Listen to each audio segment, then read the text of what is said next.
All right. So is everybody getting the videos? And then let's quickly do the market updates really quick. Okay, where's the Dow? Where's oil? Where's gold? Where's the 10-year Treasury yield? Where's the dollar to the pound? Dollar to the euro? Click, click, click, click, click, click. Everybody should be digging around, getting that information and getting it to me as quickly as possible. What's the level? That was at 25,433. Excellent. Is it up or down? It's down 239. Any reasons? European Central Bank, they released a new statement and it made the stocks. Okay, did everybody hear that? Yeah, last night the European Union basically, and the European Central Bank came out with a very fairly, not very dire, but pretty realistic assessment of the European economy, and they decided to lower interest rates and become extremely over-accommodated in their monetary policy. That basically means that Europe is in recession. And the Chinese have done the same thing, in recession. So the question is, can the United States weather a global recession? How are we going to do? Are we going to be pulled down into it, or are we going to actually be able to ride it out? I'll leave that up to you. Where's oil trading right now? It's at 56.61. Excellent. Any supply or demand factors in the news that are telling us why it's up? So the U.S. is going to be exporting more oil liquids than Saudi Arabia. Okay. Would that put downward pressure on prices? No. If you're producing more, would that put downward pressure on prices? Yes. Okay. And so look at that factor again, and think through. There might be some nuances there. But, it's either going to be less supply due to OPEC, or it's going to be increasing demand. Where's the price of gold right now per ounce? Where's gold trading? 1,285. 2,285. Is it up or down? It's down. It's down. Is gold a commodity?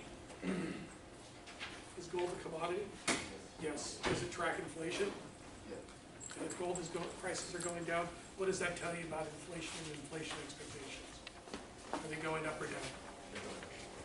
If gold is a commodity and it tracks inflation, if gold prices are going down, what does that tell you about inflation and inflation expectations? Going up. Going down. Yeah. If inflation and inflation expectations are going down, what's happening to projected or expected GDP growth rates? Is the economy going to grow faster or slower? In the future, gold prices are going down because of lower inflation. It's going to grow slower. Okay. What about the 10-year Treasury yield? Where's that trading right now? What's the yield on the 10-year Treasury? 2.638. Is it up or down? It's down. Using the Fisher equation, what would drive the nominal interest rate on the 10-year Treasury down? Using the Fisher equation. Inflation expectations. Excellent. And then where's the U.S. dollar to the pound and the U.S. dollar to the euro? Got to be online, digging this stuff out. This is the way it is in the real world. We just questions. We dig around. We get the answers. We give the decision makers the answers, so that we can run it through our models. We come up with the solutions. You go back and you solve the problems. It's quicker now. So where's the dollar to the euro, dollar to the pound? The euro, it's 1.118. 1.118, is it up or down? Down 1.1%. So did the dollar appreciate or depreciate? Appreciated, excellent. And did the euro appreciate or depreciate? Is it consistent after the announcement last night by the European Central Bank that the economy is slowing significantly in Europe, that the value of the euro would depreciate? Yeah, exactly. Okay, you guys are doing great. Where's the dollar to the pound? 1.375. And then is it up or down? It's down. It's down. Okay, so did the dollar appreciate or depreciate against the pound? Appreciated. And what did the pound do against the dollar? What's the number one factor that would cause the pound to depreciate? The Brexit. Exactly. So they're voting on it. And if Theresa May gets blown out again, she's probably going to get blown out of the government. She's probably going to call a illegitimate government. They're going to probably dissolve it, and they're probably going to have to go to general elections. Okay. And then do another referendum around Brexit. So it's a total mess. So I've given you edits, I've given you feedback, and I've checked off your, most of your memos, your pre-tests, your homeworks. That's kind of the philosophy of the class, is to work with you on a one-on-one, get a solid foundation in those instruments, and then we move forward on content and analysis. The pre-test and the quiz review, we've basically gone over almost everything except for the modern and postmodern portfolio theory, which I will do today. I was going through that. The chapter presentations, so team 1, you did chapter 2. Okay. Team 2, chapter 3. Team 2, chapter 3. Yeah. Yes, thank you. Team 3, chapter 4. Yeah. Got it. Team 4, chapter 5. Got it. Team 5, chapter 6. Got it. Team 6, chapter 7. Awesome. What? Okay, awesome. Team 7, chapter 8. Got it. And then team 8, chapter 9. Awesome. Okay. We might be able to get to you guys today. We'll see how far I get. I should be able to move through it quicker, and then you guys got maybe 10 minutes each. Is that cool? Okay, awesome. So the quiz, Tuesday, Thursday, 2-part, 2 days. You come in, we give you the exam. No baloney. It's what we've been spending time on in the last month or so. And then you'll take it in 2 parts. Okay? And then the deliverable will be due on Thursday. If you're having issues, problems, stressed out, freaked out, something happens, your dog, cat, something happens, talk to me, text me, call me, and we'll work something out. The review sessions, I'm going to do one tomorrow in Galileo, in the 3rd floor conference room from 12 to 2. I can't do the one on Monday, unfortunately, because I'm going to be in San Jose, but I will do another one from 12 to 2 on Wednesday. Okay. And if, again, you want to come see me, I'll spend some time with you. If you want to call me, text me, whatever, call me, text me, I'm around over the weekend, and I'll call you back and we'll walk through it. You're gonna film those, right? Huh? You're gonna film the review session? Yeah, I'll do it too. Okay. And everything's been filmed before, so you can watch both sections also that way too. Okay. And then the quiz review, we already went through the forecast model building using the regression equation with that problem. We did the macroeconomic foundations of unorthodox monetary policy, which was really the balance sheet of the Fed, open market operations, and zero and negative interest rate policy. Yield curve dynamics, we went through that. I showed you using stockcharts.com how when the curve inverts, the stock market peaks in less than 12 months and we're in a recession in less than 24. So that answers the yield curve versus the S&P 500 question too. The economic indicators and the targets, the table is really the market updates. So give you the market, give you the level, is it up or down, by how much, why. So just to start practicing the application of the supply-demand dynamics. We went through the dynamic supply-demand analysis. We looked at the supply graph shocks, the demand graph shocks, and then we looked at the factors that were going to shift the supply curve back and out, the demand curve up and down for the 5 asset classes. Okay. What else? Any questions on? So all this is what's gonna be on the quiz? Yeah, I already gave you the quiz. We already went over the quiz. Okay. I've gone over everything. There's no surprises. Okay, it's a large enough content. It's difficult enough as it is. But I've already given you everything. And if you took really good notes and reviewed them, come to my review sessions, review the videos, you should do really well. We did the product innovation and engineering. I'm going to do modern and postmodern portfolio theory today. The derivative trades and definitions, I still need to kind of do. The technical analysis we did, I'm going to do the finance problems right now. Okay, I'll walk you through the problems on the backside of the quiz. Any questions? Yes. So, the quiz we're doing right now, not all the questions are numbered. When we write them out in the blue book, do you want us to like rewrite the question as well as the answer? Just give me abbreviation, because when I look through it, I'm gonna know what it is. Okay, Maybe just give me the, the header. okay. You don't need to write out all the questions and stuff like that. Okay, keep it efficient, and then use bullet points too. You don't need to write it, if you wanna write it out, that's totally cool, but I'm gonna be looking for, specific points. So let's go through the problems in the back of the exam to help you out. Okay, so we already, did I answer your question?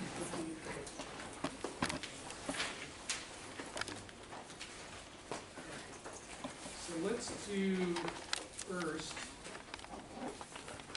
the intrinsic valuation theories, right here, number 4, or the 4 intrinsic valuation theories. On mine it's up here. So this is what I'm looking for, is just the equations, so that you're memorizing just theoretical equations. Okay, simple.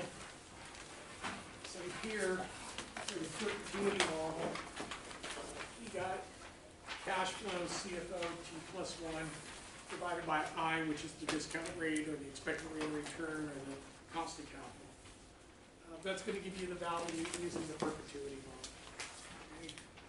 The Gordon growth model is exactly the same as the perpetuity model.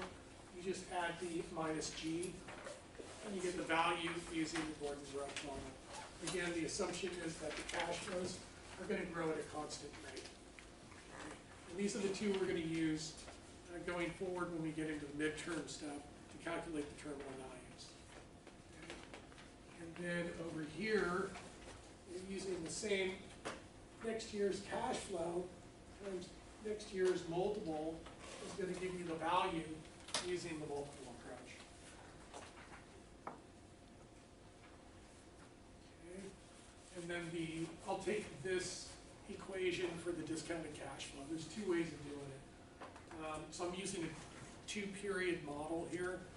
So I got next year's cash flow divided by the discount factor, which is 1 plus I to the 1, plus next year, year 2's cash flow divided by 1 I to the squared. So this is the 2-year model. Then you can do two things. You can add the terminal value to the second year's cash flow divided by the discount factor to get the discounted cash flow for year 2. That's one way to do it. Or you can calculate the terminal value and divide by 1 I squared. So these are the two cash flows that you're going to receive in the last year of the holding period. So that's kind of what I'm looking for. And remember that when you calculate the terminal values, you gotta, in this case, I would grow out cash flow to CFO T plus 3, and then apply either the perpetuity model to get the terminal values. I think the cash flows are going to remain flat forever. And if I think that the cash flows are going to grow at a constant rate forever, I would use the Gordon growth model. Okay. And we'll go over that over and over again. And I just want to see that you understand and you're burning in your brain just the basic equations for the 4 intrinsic valuation equations. Okay. Any questions on that? How do you calculate terminal value? The terminal value, you want to do TV. I was going to calculate TV. In this case, I would use CFO T plus 3 divided by I to get the value using the perpetuity. I think that the cash flows are going to remain flat forever. And if I think that the cash flows are going to grow at a constant rate forever, I would use the Gordon growth. And in most cases, we're going to assume, because we usually value firms and we value real estate, the assumption is that the cash flows are going to grow at a constant rate forever, and we're going to use the Gordon growth to calculate the terminal value. Okay. If I want to be conservative in my underwriting, I would use the perpetuity. If I want to be more realistic and be a little bit more aggressive in my valuations, then I would use Gordon growth. Okay. Any other questions? Okay, thank you. And then the next question here, and again, these solutions are made available to you. on the website, and I'm looking for the mathematics in all of these, because the solutions that are given to you are very simplistic. One of my students said, well, do you want me to just give you the answers? I was like, no, because I need you to memorize the equations, okay? Right? You gotta memorize the procedures and you gotta practice.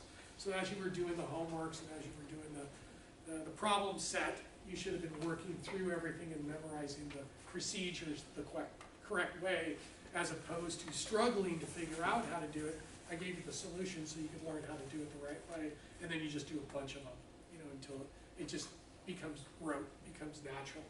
Yes, sir. Do you want us to do the solution in the blue book, or? Yeah, I'm gonna give you a blue book. Alright. So what I would do is I would set these out, do the calculations, right? Solve them, and then put them in your blue book to study from. Okay, and then come in and then solve them. Okay? If you know the answers, then you know how to check your answers, right? Because you already know the answers. So you can check them to make sure that you're calculating them correctly. Okay? That's just, this is kind of the way I do it. This is how I got A's in all my classes, in accounting and finance, and ops and quant, because I basically memorized the solutions for all of these problems so that when I walked into an exam, I could sit down and I could basically lay out the solution and then plug in the numbers to solve the problems. And if I laid out the solution relatively correctly, the professor was going to give you the majority of the grade. Even if I got the problem slightly wrong, they could totally see and check where I made my mistake in my programming or in my procedures. So you're going to get credit that way too. So if you're calculating the debt to equity ratio, you're going to take the debt and divide it by the equity. So you got to calculate the equity. So the assets minus the debt is going to give you the equity. You already know what the debt is. So the debt minus the total assets minus the debt is going to give you the equity. So show me the equity calculation here. And then divide it, and you're going to get 0.41. And then 1 plus the debt to equity ratio is your equity multiplier, which we're going to use to calculate the return on equity. Okay? And then the EBIT, return on assets. So this is cash flow. Cash flow return on assets based on the cash flow. So we already know what EBIT is, and we know what the total assets is, so we can calculate the EBIT return on assets. Then we want to get the net income, and it gives us the net income. So the net income divided by the assets is going to give us the return on assets, okay, which is 18.32. So to calculate the return on equity, we take the return on assets times the equity multiplier to get the return on equity. So you can see return on equity is like the #1 metric that investors look at when they try to determine if they should buy the stock or not. So your return on equity is directly related to the return on the assets, but also the equity multiplier, okay? The amount of leverage you apply to the firm. So if you lever up the firm, you can increase the return on equity. But at some point in time, if you over-lever the firm, this is going to come back to haunt you, and the ROE is going to go down. And we'll talk about that later. Okay. Any questions on that one problem? Then, the next problem, and everybody should love this one. This will be us someday, right? Where we're basically negotiating for salary. So Eric Fisher, the #1 draft pick of the Kansas City Chiefs, and his agent are evaluating 3 contract options. Each option offers a signing bonus and series of payments over the life of the contract. Fisher uses a 10.25 expected rate of return. That's his required rate of return. That's his discount rate. Okay. Given the cash flows for each option, which one would he choose? So they give you the cash flows, and as you can see, some of them, one's for 6 years, the other's for 4 years, and the other one's for 5 years. And I'll explain kind of the mechanics around how you choose this stuff. Okay. So the first option he's going to get he's gonna get bonuses in the first, in period 0. Right when he signs up, right at the beginning of the year, he's gonna get handed a check, so there's no discount rate, okay? So there's no discount rate. And then you have option A, so you have your cash flows already, given to you. We know that his required rate of return is 10.25. So the discount factor, and I need you to calculate out the discount factors to show me that you know how to use a calculator, okay? Because a lot of students just want to get right to the problem. I want to see the mathematics, okay? So you calculate the discount factor, you divide it up into the cash flow, you're going to get the discounted cash flow. At 1.1025 squared, cubed to the 4th, to the 5th, to the 6th, show me the discount factors, and then show me the discounted cash flows. Okay? And then you add up all of the cash flows to get the present value. Okay? So the first option is basically 6.9 million. Option B is for only 4 years, not 6 years, and he's getting more money, he's getting more of a signing bonus. He's actually getting more cash flows here, here, and then it's only for 4 years. Okay.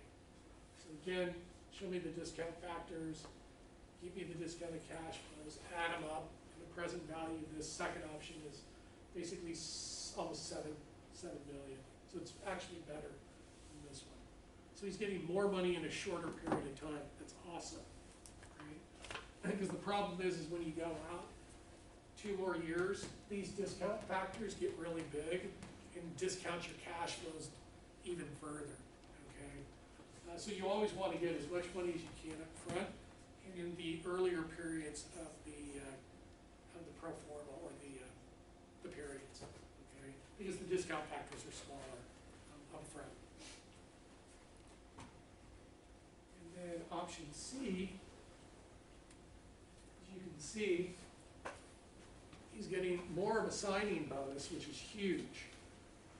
He's getting less in year 1, less in year 2, less in year 3, less in year 4, and less in year 5, but he's getting a higher signing bonus up front.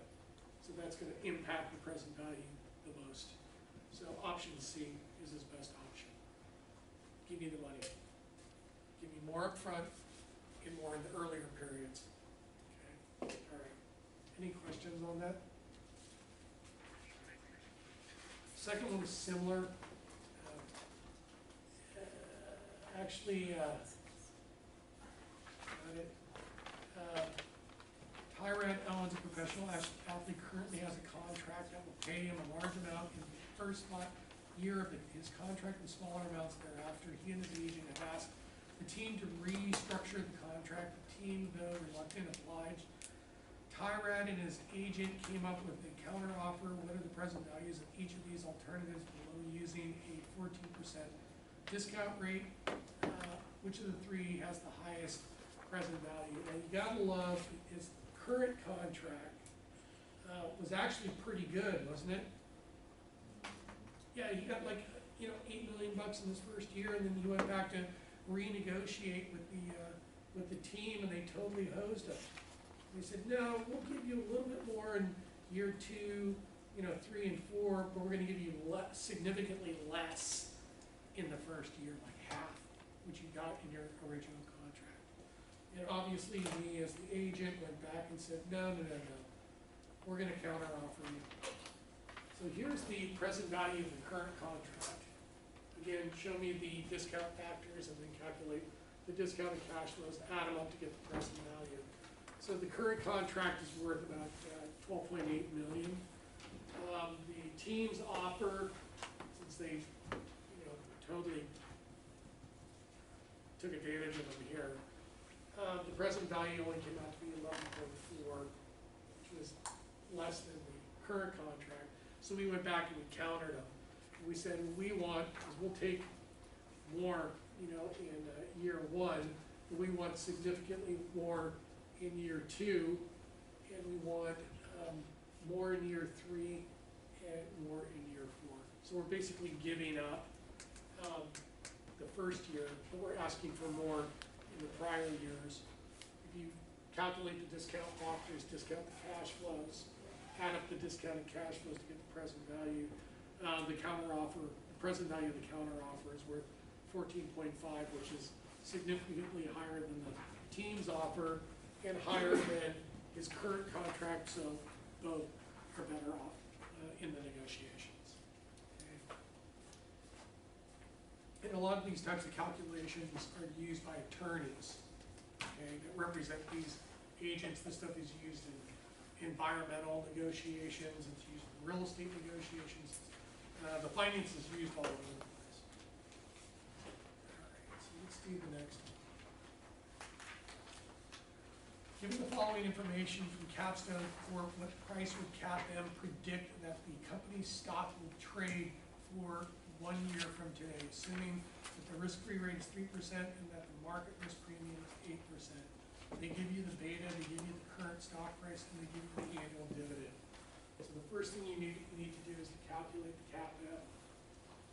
So we know the risk-free rate is 3%, we know the beta is 0.65, and we know that the market risk premium is 8%. So we're gonna multiply 0.08 by 0.65 plus the 0.03. Again, show me this calculation. And they get 8.2% as the expected return. That's gonna be your discount rate. Then they ask you to calculate the price from 1 year from now. Here's the equation. So we know what the return is. It's 0.082 because we already calculated it. What we need to do is to solve for the price next year. We know what the price is last year, and we know what the dividend is. Okay, excellent. And we know what the price is currently also. So it becomes a algebraic solution. Okay, and you want to show me the algebra. Show me you know how to do the algebra. So what I would do first is I would take this and I would move it over here. So it's 0.082 times 64.6 times the current price, and then I would take the price, right? So I get now the price minus 62.69. What I'm going to do is I'm going to combine these two. This is still a negative, so negative 64.61 plus 1.92 gives me the 62.69. Once I have that, this equals 5.298. P1 minus 62.69 down here. I basically move that over to there, which becomes a positive. I add it together to get $67.99, and I leave the P there. Okay, so it's just algebra, right? Solve for P1. So I'd like to go through the algebra on these things because I think we forget the algebra. Do you guys forget your algebra? Or do you remember your algebra? Do you forget your algebra? Yeah, it comes in handy sometimes. So I'll go through the algebra when I get it. And then this next question is a bond price question. The first thing I do when I'm dealing with bonds is I look at the price. Oh, in this case, I have to figure out the price. Okay, so that's what I'm solving for. What is the price of the bond? So the first thing I want to know, just to check my numbers to make sure I'm doing it correctly, is I want to look at the current market rate, or the yield. You know, what are bonds being, what are they yielding now in the marketplace compared to the coupon? Okay. Now, is the coupon rate higher, lower, or equal to the market rate? It's higher. So will the bond be trading at a premium, par, or a discount? At a premium, because I'm getting a higher coupon rate than the market rate, so I know that it's going to be trading at a premium and it's going to be greater than 1,000. Okay? So that's my check, all right? And then we can do, we know, and this is an annual bond, right? And if I was to go out 10 years, right, because we know that 8% times the 1,000 would give us the annual coupon payment. I could do this brain damage, approach where I can calculate the discounted cash flow of all of these cash flows. or I can use the equation, which would probably be easier to memorize the equation. So I already know what the coupon is, which is $80. I already know what the discount rate is that I'm gonna use, which is 6%. And I know the time period, which is 10 years. So you get your coupon payment, it's 1 minus 1 divided by 1.06 to the 10. Divided by 0.06, this is gonna give you a multiplier. I'd like to see the number. This is a multiplier of the coupon. So that's one component of the value. Then you need to calculate the present value of the premium that you're gonna return at the end of the 10-year period. You're gonna get $1,000. So it's gonna be 1,000 divided by 1.06 to the 10, shown in the math. Okay, and then give me the calculation, and then add those two. There's the value of the bond. It's $1,147.20. It's trading at a premium that confirms that my answer is correct. Okay. Any questions on that one? No. And the next one is a little bit harder. This is going to be, you're going to have to calculate the yield and maturity of the bond. Now, we know that the bond at par is 1,000. Is the bond trading at a premium or a discount? Is it trading at a premium or a discount? It's trading at a, okay, everybody's got to follow along. This is like one of the key components of the chapter. Is the bond trading at a premium or a discount?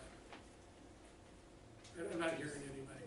At a discount, okay. So is the market rate higher or lower than the coupon rate?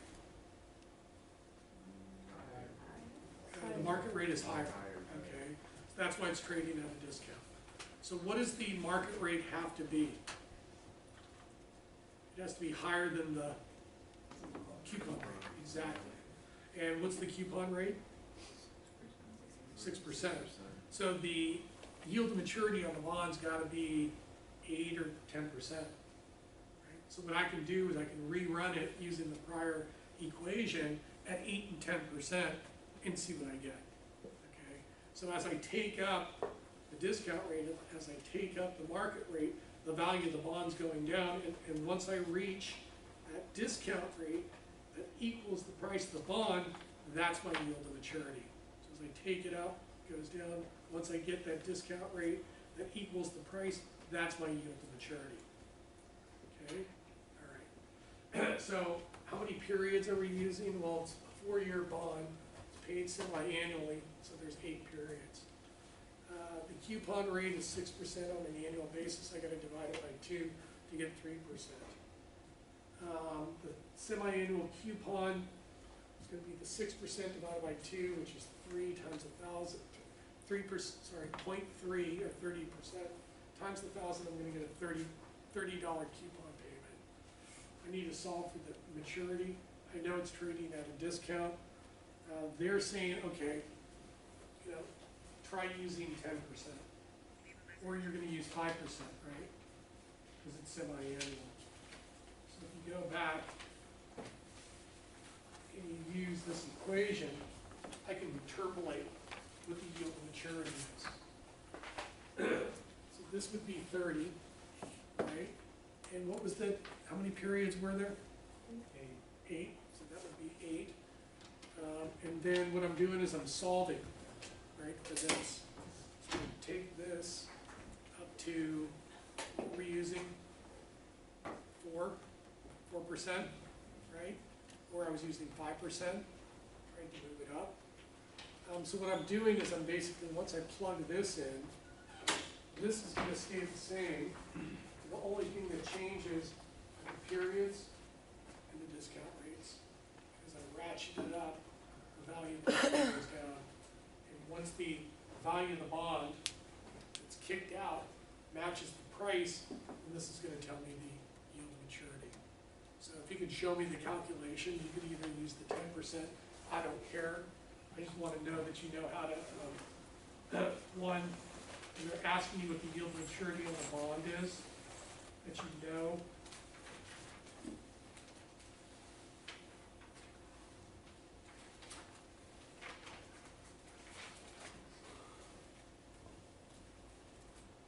need to know is that you understand that it's trading at a discount, so therefore the market interest rate has to be higher than the coupon rate. And then you start taking up the coupon rate until you get to the price. And once you get to that coupon, that discount rate, that market rate, that matches the price that's currently trading, that's the rate, that's your yield to maturity. Okay? And since it's semi-annual, you have to double it, okay, to get the annual. So that's that one. Then the next one is pretty simple. It's a Gordon growth model. You already know what the dividend was last year. You know the dividend's going to grow out at 5% forever, and you know the discount rate is 15%. So they want to know what the value of the stock is. So we know that the dividend yesterday was $2.15. We know it's going to grow out at 5%. So we got to multiply by 1.05. We know that the expected return is 15%, 0.15, minus the constant growth rate of 0.05. Give me the products of these, and you should get $22.58. I like to see the mathematics behind these things. Okay.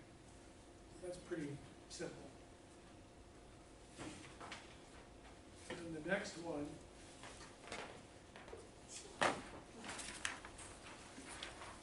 is a non-constant growth. They give you the dividends for the first 4 years. They give you the expected return to be able to calculate the discount factors. So really the problem here is you got to calculate the discount factors, and you got to calculate what the value of the stocks will be at the end of the 4-year period. They already tell you what you got to do is you got to grow out the dividend 4, you got to grow it out by 1 more year by 6%. So we're trying to get the value in period 4. So you take the $3, grow it out, and you take your expected return minus the growth rate. You're going to get the value of the share in period 4. You're going to add that to the dividend in period 4. Discount it back by the discount factor to get the discounted cash flow. And then the discounted dividends, add them up, and that's the value of the stock. Okay. As much detail in mathematics you can show me would be awesome. And that's it. Okay. Any questions on those? No? Okay. How are we doing on time? Half hour left.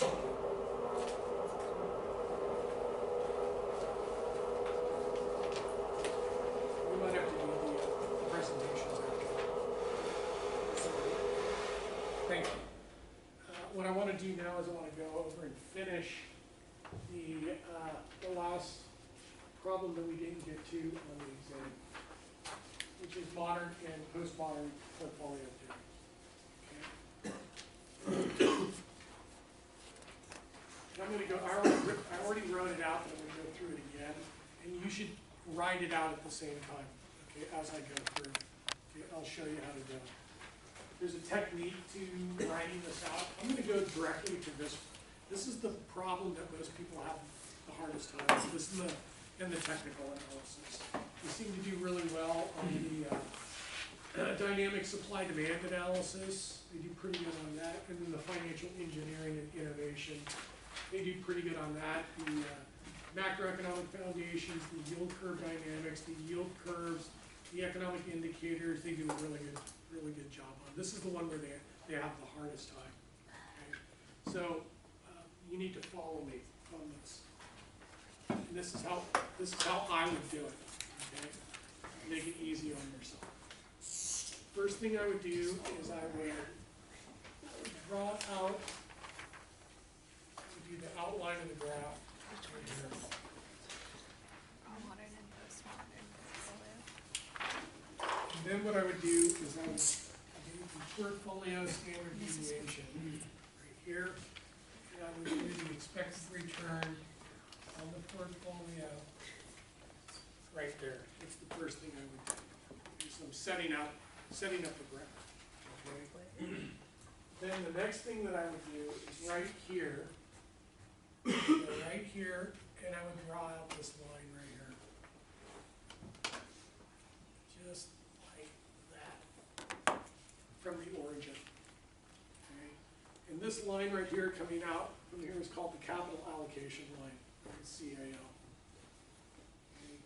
And when the capital allocation line is tangent, it's the risk-free rate, okay? It's the 10-year treasury yield. Okay, so this is my return on my portfolio. So the return on my portfolio is going to be greater than the risk-free rate or the 10-year treasury yield, okay? The next thing I would do is I would go right here in the middle, and I would go like that, input a dot. I would do this right here, like that, and I would put a dot right there. Then I would connect the dots by going like this. So you're putting in what is called the efficient frontier umbrella. And then what I would do is I would put a dot here, dots there, dot here, dot here, dot there, dot there, dot there, dot there. Okay. So you have dots along the efficient frontier. This is the efficient frontier right here. This is the efficient frontier. And these are portfolios. I can build these portfolios along the efficient frontier, inside the efficient frontier.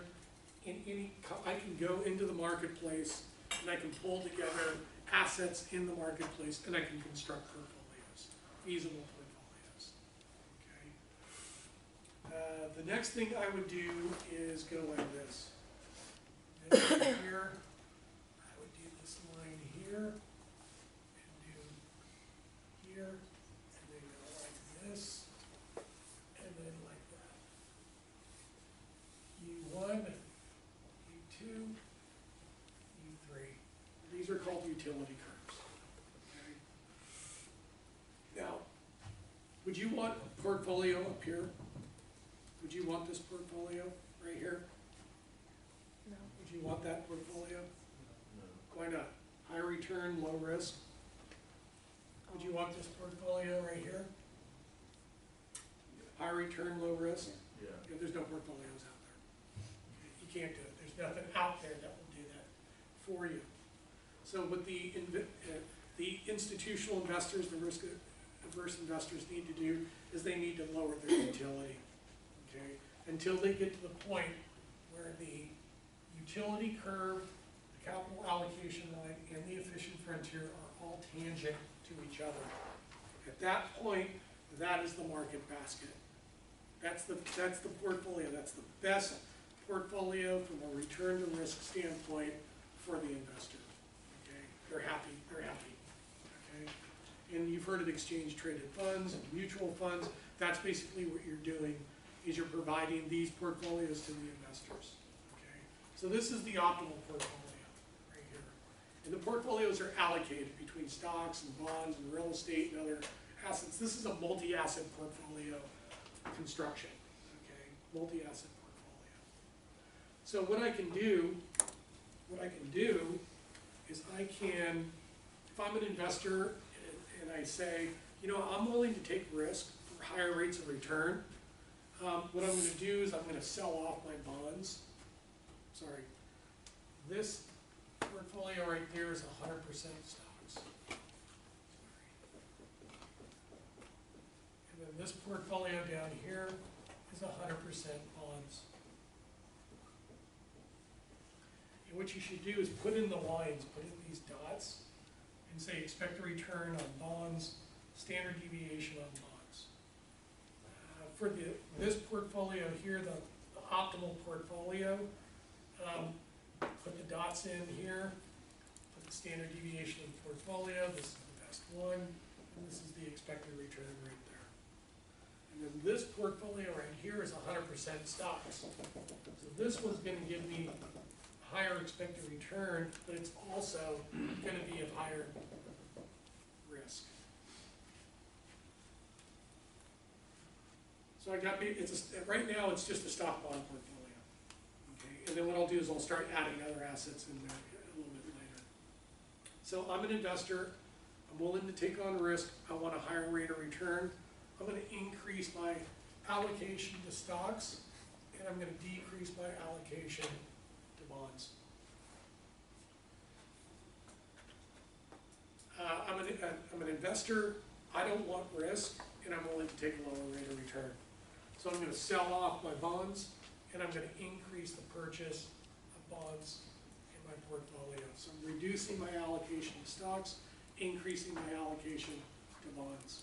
Yes, I'm gonna get a lower rate of return on the bonds, but I'm getting significantly less risk. So I can construct these portfolios for the investors depending on their return and risk objectives. Okay. What I can also do is I can jump off the efficient frontier. This efficient frontier right here. I can jump off of it onto the capital allocation line through the use of leverage. Okay. So what I can do is by using margin for my stocks, or using mortgage financing for my real estate, I can jump off the efficient frontier and I can move up the capital allocation line and get significantly a higher expected rate of return, but I'm taking on significantly more risk.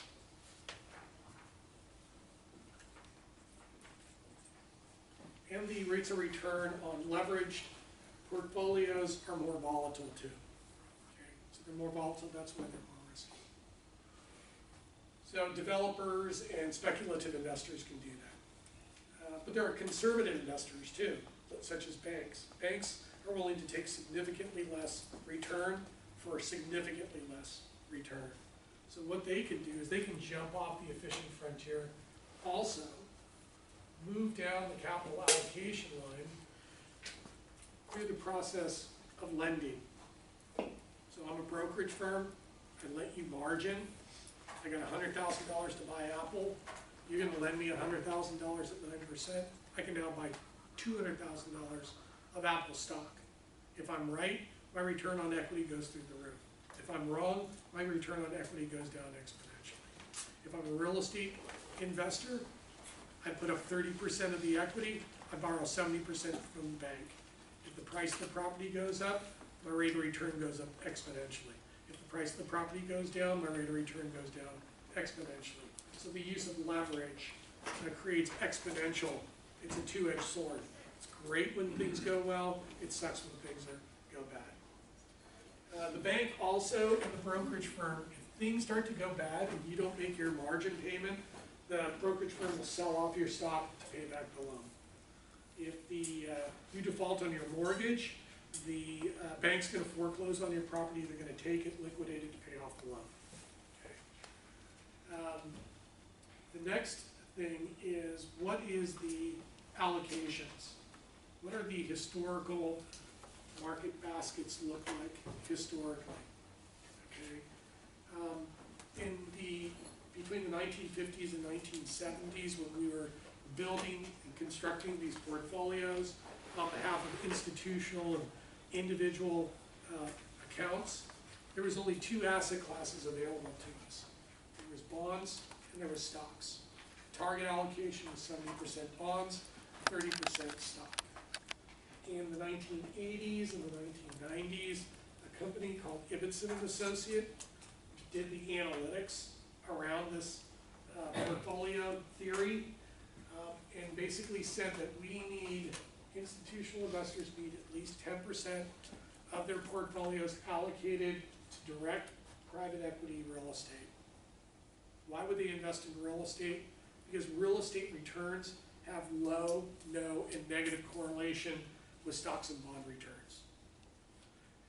In the 1990s and 2000s, Ibbotson did some more research and basically said you should have at least 10% of your portfolio in cash value life insurance, backed by mutual insurance companies. The banks totally took this to heart and basically put cash value life insurance, permanent insurance, on all of their senior level executives within the banks. The bank funded the life insurance policies, and they used the cash value within the policies to use as liquidity to meet regulatory requirements for liquidity purposes. That institutionalized insurance products. And again, insurance returns, returns on cash value life insurance have low, no, and negative correlation with stock bond returns, so you get diversification. The portfolio for you all, based on the Ibbotson research and based off of Deutsche Bank Reef, did the same analytics and basically said you need to have 10% of your portfolio in alternative renewable energy assets. Wind, geothermal, biogas, solar, those types of investments. Batteries, all the cutting edge sustainable renewable energy assets. Why? Because these alternatives have very long lives. Their returns are extremely stable. And there's no correlation between the returns on these alternative assets and stocks and bond returns. So what happens is if you add these alternative assets to your portfolio, and this is what I'm looking for in your exam, I would be taking notes, okay? Because I'm looking for detail and I'm going to look at it, and if I don't see the detail, I'm going to hand it back and you're going to have to go back and review the videos, okay? And if you still don't get it, you're going to have to come sit down with me and I'm going to have to walk you through the theory, because I want you to learn this stuff. So here's the key. If I add these alternative assets to my stock bond portfolio, because they have no low and negative correlation to returns to stocks and bonds, and this is what I'm going to be looking for on the exam. It bows out the efficient frontier. It bows out the efficient frontier. And in the process, it's going to reduce the expected return on the portfolio, but it's going to significantly reduce the risk within the portfolio. So if you look at the portfolio at this point right here, the expected return is reduced, but the portfolio standard deviation, the risk of the portfolio, is reduced significantly more than the reduction in the return. Therefore, the risk-adjusted rate of return goes up. That's what the majority of investors are looking for. Okay? That's what they're looking for. All right. So if me, as the portfolio manager that's managing these portfolios, if I can provide my clients an 8 to 10% rate of return annually, consecutively, consistently over time, so that their expected returns on their portfolio are 8 to 10%, I can increase the risk-adjusted rate of return of their portfolio, and if I can get them an 8 to 10% rate of return, I can double the size of the portfolio in less than 10 years. That's it. That's what they want. So me as a portfolio manager, if I can do that, the money will just come flowing in. I'll get assets under management, I'll charge a fee, and then the company will grow bigger and bigger and bigger. That's what they all do, okay? But you gotta be able to do that, all right? Here's the last piece that I find extremely interesting. How much time do you have? How much? 20. Okay. Here's the other thing. The cash value life insurance, okay? I work with principals. Let's say I am a principal. You are running your business. You run a corporation, maybe multiple corporations. You sit on the board, maybe you're the chairman of the board of multiple nonprofit institutions. You're advising multiple startup companies, and you're basically running your own family office. You're basically running the investments for not only your family, but your larger family, maybe family and friends. So you are an extremely valuable individual. If something happens to you, it's going to totally disrupt your whole network around you. The startups are going to be impaired, your corporations are going to be impaired, the nonprofits are going to be impaired, your family office is going to be impaired. So you have to be able to backfill. Somehow you need to be able to hedge off your mortality risk, your life. Because if something happens, major damage, major value destruction is going to occur. How do you hedge that off? By cash value life insurance. What you do is you get $25 million of life insurance on the principal. If something happens to the principal and the principal passes away, $25 million is injected into the estate or into the network instantaneously. The money goes into the estate to pay off the debt, to pay off the taxes, to pay off and hire other people to be able to take over your role because you were taking over multiple roles. Now you need to hire 5 or 7 people to replicate what you were doing from an impact standpoint.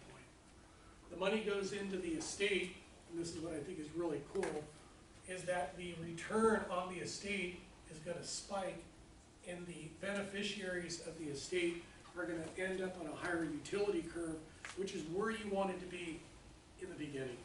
Remember, you wanted to be up here with low risk, ain't possible. With life insurance as a tool, you can get your beneficiaries and the stakeholders around you can get up onto a higher utility curve, and you just made them better off in the process. That's huge. There's no other product out there that can do that for you. And my recommendation to you, and I'm gonna give you a little financial planning, you all need to get life insurance. Okay, I'm gonna be totally honest with you. It's gonna cost you maybe $50 a month, $25 a month for $1 million for 30 years. Now, why would I do that? I'm only 20-something years old, I don't have a family, I'm healthy, I don't need life insurance. Well, what happens if something happens to you? The $750,000 and $1 million that your family invested in you over the last 20-something years to get you here, and they're expecting you to go on and be successful in your career, right? They're anticipating that, you're part of their wealth, you're part of their retirement plans. If something happens to you, they get nothing, okay? They get nothing, and they were banking on it. So for you, what you should do, and I'm gonna give you some advice, get the life insurance now for 30 years, $1 million. So if something happens to you, take care of your family. Take care of them. They can buy off the mortgage, you can send your sisters and your brother to college, you can do a lot of things, okay? And it happens. I've seen it. I've sold life insurance for 20 years. I see bad things happen to people, and it's really easy to solve the problem. So do it, okay? That's my recommendation. Any questions on that? Yes, I'm just having trouble reading what Sure. it says under the, right here? under bonds, yeah, Yeah, right above the R. this one? Yeah. Yeah, this is the 10-year. Okay, so the risk-free rate is the 10-year treasury yield, which is the T-bill. So it's the yield to maturity, this is the risk-free rate. So that's the base rate that you start off with. And then based on your allocations, you're gonna get returns on the portfolio depending on how you allocate between stocks and bonds and the other alternatives. Okay, so it's the starting rate. Okay. Any other questions on that? So I'm kind of looking for that. If you take my investments class or my international class, we basically take this theory and we apply it in Excel. Okay, and that's all we do is we build portfolios in that class. Okay. What I think is really interesting too, and I'll have time to talk about that because I have a few more minutes. I can bow out the efficient frontier using modern portfolio theory by diversifying into these alternative assets. I can also bow out the efficient frontier through the use of derivative contracts. Okay? Remember in your memo, the derivative contracts that you guys were studying? Everybody remember the derivatives? So if I think that my exchange traded funds, my stocks, my bonds, my real estate, any of the assets within my portfolio are gonna go down, and the returns are gonna fall, and the returns are gonna turn negative, I can hedge off that risk, that market risk, through the use of the derivative contracts. So I can apply portfolio insurance.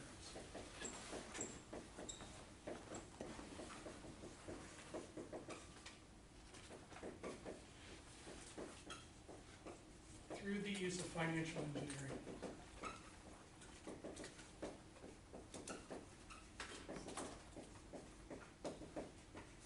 And this is huge, okay? Because derivative contracts were invented in the 70s and are fully adopted currently by all corporations everywhere, particularly multinational corporations. So let me test you. So index. We found a bunch of indexes that were highly correlated to the returns on our assets in our portfolio. So if we think that the value of our portfolio, portions of it are gonna go down, and we've identified indexes that are correlated to those returns, what would be my derivative trades? You guys already know it, you've written memos, you already went over the trades like 3 times. So if I think the indexes are gonna go down, the value of portions of my portfolio are gonna go down, what derivative trades would I use? I would do that on the ETFs and my stocks. So that's correct, I would sell short. Don't you write forward? I would write forwards. And what else? Write futures? I would write futures. What else? I would write calls. Would I write the calls on the futures? Write calls on the futures, and what else would I do? I would buy puts on the futures. Am I gonna have exchange traded funds and stocks in my portfolio? Yeah, so how would I hedge off downside risk for my exchange traded fund shares and my stock shares? I would do what? So short. Sell short, what else? Right. Calls. All right, calls, and what else would I do? And buy puts. So now I can hedge off the risk and lock in my expected return. By using these contracts, I can lock this in. And by using the contracts, I can reduce this, increase this, and bow out the efficient frontier. So I can do that by using engineering, okay, financial engineering. So diversification and financial engineering applications in postmodern portfolio theory. Okay. How am I doing on time? 10 minutes? You wanna do it?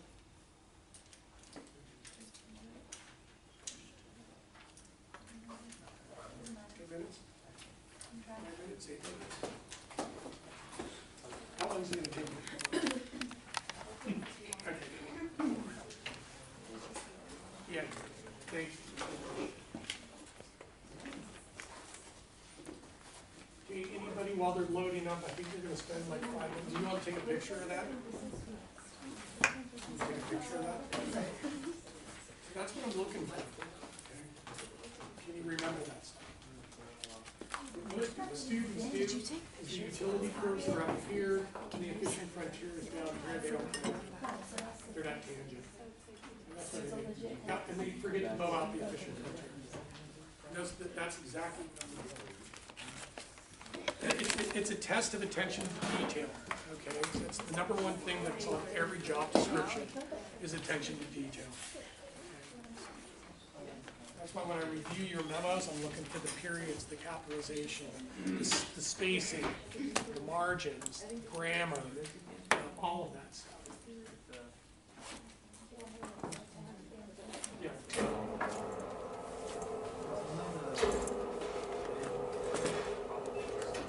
Did you get it? I think you did. I think you could. What do you need? Pictures for the board class with the beard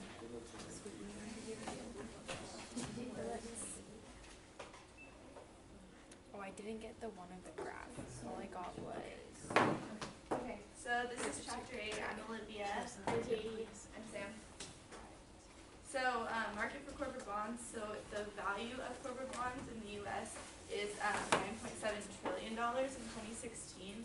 The most important investors are life insurance companies, pension funds, and mutual funds, and transactions tend to be in a very large dollar amounts. Only a small fraction of the bonds outstanding are traded each day, and the market is thin compared to markets for money market securities and stocks. So corporate bonds are less marketable than securities with large daily trading volumes. And then the market is also less transparent than the equity market. Prices in the market tend to be more volatile than those of securities with greater trading volumes. So there's different types of corporate bonds. Fixed income securities are those that pay interest in fixed amounts for the life of the contract. So futures of corporate bonds, long-term claims against company assets, base or par value is $1,000. Coupon rate is the annual coupon payment divided by bond's face value. And then the coupon payment is a fixed amount paid to lenders for the life of the contract, typically with a semi-annual or annual payment. And then there's vanilla bonds, also called debentures, are typically unsecured, which are like coupon payments fixed for the life of the bond. You repay the principal and retire the bonds at maturity. Contracts have the features and provisions found in most bond covenants, annual or semi-annual coupon payments. There's a zero coupon bond. There's no coupon payments. It pays face value at maturity, and they sell at deep discount. Convertible bonds may be exchanged for shares of the firm's stock. They sell for a higher price than their comparable non-convertible bond, and bondholders benefit if the market value of the company's stock gets high enough. So there's bond valuation. So to calculate the bond price, you determine the required rate of return and the expected future cash flows, coupon payments, and par values. So the price is the present value of the future cash flows, and that's kind of just an example of the equation. There's semi-annual compounding. Most bonds issued in Europe pay annual coupons, but the bonds issued in the US usually pay semi-annual coupons. And then there's another example of the equation for that. Okay, so zero coupon bonds. Zero coupon bonds pay face value at maturity, but do not make coupon payments. The yield of zero coupon bonds is therefore the present value of their par value. Zero coupon bonds pay cash only at maturity. They sell for less than similar bonds, which make periodic interest payments. And there's the equation. Effective annual yield. In bond trading, the effective annual rate is called the effective annual yield. And there's the equation for that. Simple annual yield is yield per period multiplied by the number of compounding periods. For bonds with annual compounding, simple annual yield is 2 times the semi-annual yield. Interest rate risk. Uncertainty about value of future bonds, which is caused by the unpredictable nature of interest rates. Relations between bond prices and changes in interest rates are called bond theorems. Bond theorems. Bond prices are negatively related to interest rate movements. As interest rates decline, the prices of bonds rise, and as interest rates rise, the prices of bonds decline. For a given change in interest rates, the prices of long-term bonds will change more than the prices of short-term bonds. Long-term bonds have greater interest rate risk than short-term bonds. For a given change in interest rates, the prices of lower coupon bonds change more than the prices of higher coupon bonds. Bond theorem applications. If the treasurer of a firm is investing cash temporarily, the last security they should purchase is a long-term zero coupon bond. Conversely, the investor should expect interest rates to decline and may want to invest in a long-term zero coupon bond. This is because as interest rates decline, the prices of long-term zero coupon bonds will increase more than those of any other type of bond. Forecasting interest rate movements and investing in long-term bonds is a very high risk strategy. For example, in 1990, executives at Shearson, Lehman, Hutton, predecessor to Lehman Brothers, the firm that famously went bankrupt in 2008, the beginning of the Great Recession, made a huge bet on interest rate movements and lost over a few months. The firm made investments in long-term bonds that totaled $480 million. The bet was that interest rates would decline. When interest rates failed to decline, the losses mounted. The Shearson team sold bonds at a loss totaling $115 million executives responsible or filed for lack of judgment as well. The structure of interest rates, marketability, refers to the, okay. Marketability is how quickly and easily a security can be sold at a low transaction cost and at a fair market value, and the difference in yields between a highly marketable security and a less marketable security is the marketable risk premium, which is also known as the MRP. Bond ratings, individuals and small businesses rely on outside agencies for information on the default potential of bonds, and the two most prominent credit rating agencies are Moody's Investor Service and Standard & Poor's S&P. Factors that shape the yield curve are the real rate of interest, the expected rate of inflation, and the interest rate risk. And then these are the homework problems. Knight Inc. has issued a 3-year bond that pays a coupon rate of 6.10%. Coupon payments are made semi-annually. Given the market rate of interest, 5.80%, what is the market value of the bond? There's the answer and the equation. And that's it over here. Yeah, 8.3. This is 8.8. Yeah, that's a unit. And 8.9. And then 8.5, which of the following classes of securities is likely to have the lowest corporate borrowing bonds, and that is the AAA rated bonds. Issuers of AAA rated bonds should have the lowest borrowing costs because their default risk premium is lower than issuers with a weaker credit rating. That's it. So how many people are gonna come to my review session tomorrow?